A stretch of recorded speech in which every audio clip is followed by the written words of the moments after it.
তিন বন্ধু যখন একটা জায়গার মধ্যে হাঁটতেছে, হঠাৎ করে কিছু তারা স্বর্ণের মোহর দেখতে পেলেন। কি দেখতে পেলেন? স্বর্ণের মোহর।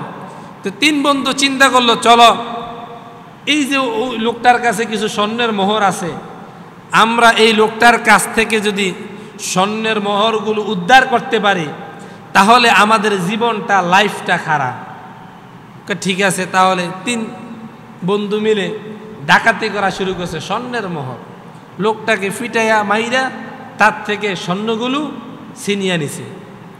তিন বন্ধু এখন তো স্বর্ণ ভাইয়া খুব খুশি, বলতেছে, শুন, যেহেতু স্বর্ণ আমাদের কাছে আছে, দীর্ঘ পথ হেঁটে হেঁটে বাড়ির যাওয়া লাগবে, এখন তো কিছু খানার দরকার, যা তুই কিছু বাজার থেকে খানা কিনে নিয়ে আস। এক বন্ধুকে পাঠাইলেন বাজারের মধ্যে খানা আনার জন্য। আর দুই বন্ধু বসে বসে চিন্তা করে, বন্ধু আমাদের কাছে মোহর আছে 4টা। কয়টা? স্বর্ণের বার, স্বর্ণের মোহর আছে 4টা। যেই বন্ধুরে আমরা বাজারের মধ্যে পাঠাইছি সে আসার সাথে সাথেই তাকে আমরা মেরে ফেলব। তাহলে স্বর্ণের বার যেহেতু আছে 4টা, তুমি নিবি 2টা, আমি নিব 2টা, আমাদের মধ্যে ভাগ কমে গেল। আমাদের মধ্যে ভাগ, বুঝেননি কথা আপনারা? আমাদের মধ্যে ভাগ কমে গেল, তুমি পাইবা 2টা, আমি পাবো 2টা। উনি যখন খাবার নিয়ে আসছে, খাবার নিয়ে আসার সাথে সাথে এই দুইজন তাকে পাথর মেরে হত্যা করে দিছে। হত্যা করার পরে চিন্তা করলো, যাক একজন কমলো, একজন কমলো, এখন 2টা ভাগ করতে কোনো অসুবিধা হবে না।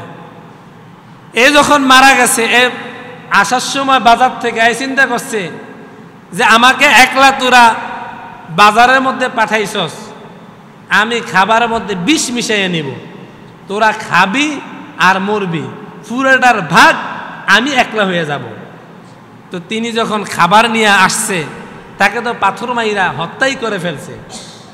এখন চিন্তা করলো, যেহেতু এত কষ্ট করছি, এত পাথর আলগাইছি, এত কষ্ট করলাম, দীর্ঘক্ষণ ক্লান্ত, খাবার যেহেতু সামনে আসছে এটাকে ছাড়া যাবে না। দুই বন্ধু মিলা ওই খাবারটা খাইছে। খাবারের মধ্যে কি? বিষ। খাবারের মধ্যে কি? বিষ। কিছুক্ষণ পরে এই দুই বন্ধু মিল্লা যখন খাবার খাইল, তারাও দুনিয়া থেকে এই বিষ খায়া বিদায় নিয়ে চলে গেল। সম্পদের জায়গায় সম্পদ পরে থাকলো, কিন্তু যেই লোকের কাছ থেকে ছিনাইয়া আনলো আর যেই 3জন লোক এটা বন্টন করার জন্য এত কারিশমা করলো, আল্লাহ তাদেরকে এই স্বর্ণ ভোগ করতে। তদ্রূপ আপনি দুনিয়ার মধ্যে চিন্তা করবেন, আরেকজনের কাছ থেকে মনে হয় 10,000 টাকা আনলে আমি ভালোভাবে চলতে পারবো, আপনি যে এটা ভক্ষণ করতে পারবেন এই গ্যারান্টি কেউ দিতে পারবে? এই জন্য চিন্তা করবেন, রিজিক হচ্ছে আল্লাহর পক্ষ থেকে বন্টিত।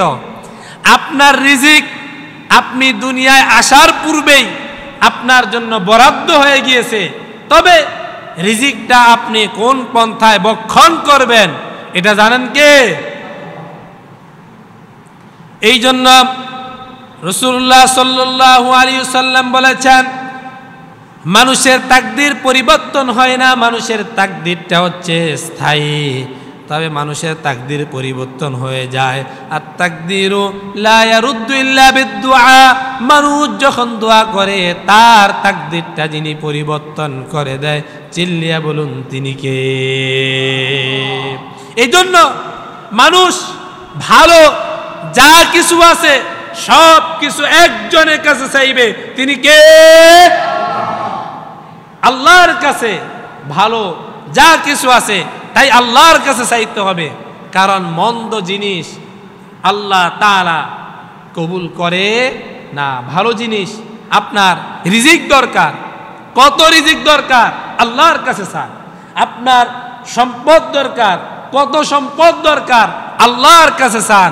মনে রাখবেন, সম্পদের মধ্যে এত সুখ নাই, কারণ হযরত উসমান গনি রাদিয়াল্লাহু তাআলা আল্লাহ তাআলা তাকে ধনী বানিয়েছেন, এই জন্য তিনি গনি হয়েছে, কিন্তু ইসলামের জন্য এত কিছু দিয়েছেন। সর্বশেষ তার কোনো সম্পদ ছিল না।